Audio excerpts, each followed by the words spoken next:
Happy Monday, Motivational Monday with Maureen. I have a scripture, of course. I have this picture behind, well, it's at the head of my bed, my bed, that came from his parents that were given to them for their wedding. So it's quite old, but it's a real common picture from that era. You'll see Jesus, he's standing at the door and he's knocking. And you know where that's from, right? Revelation 3:20. So that's my scripture today. I was thinking about just how Jesus is always available. He's always there for you and me, always. This is Revelation 3:20. So he's talking to the church at Laodicea, right? And they're not doing very well. They're kind of, in fact, he calls them lukewarm. That's probably something you will remember because he says he'd like to spit them out of his mouth because they're lukewarm, right? But the amazing part is that he's talking to them and he tells them, the things that they need, that they're doing wrong, and how to correct that. Because he's a good father. He is a good father.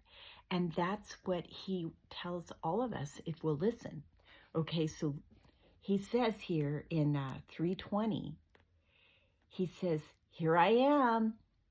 I stand at the door and I knock. If anyone hears my voice and opens the door, I will come in and eat with him and he with me."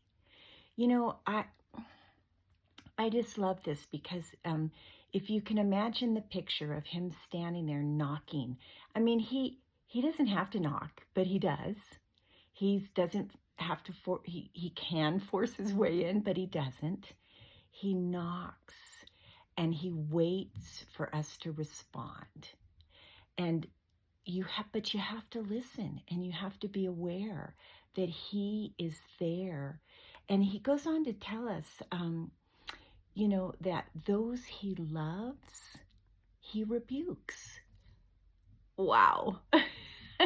He loves you so much. He corrects you. And I mean, it made me think about, when my girls were little, it was so hard constantly correcting and guiding and directing. I mean, I could see why people just let them do whatever they want, because it's a lot of work. But I loved them and I desired for their future to be the best it could be by teaching them what I knew that they needed. And, Jesus he is more than that. He knows exactly what we need. He knows where we get off and he knows how to correct us. And so he's standing there at the door. He's always knocking. And you have the choice. You could let him in or not. And, I just think he's knocking to come in and he's asking to share a meal. That is the most intimate relationship that they had in those days, is that you shared a meal together. He wants to have that kind of relationship with us all the time. And there's times where we shut him out. We close the door. We don't answer. But he's always there, always giving us the opportunity, but you have to let him in. So there is a wonderful scripture and some things to think about and hopefully motivate you. Open the door. Allow him to come in. Have that intimate relationship. All right, you guys, I love you. See you next week.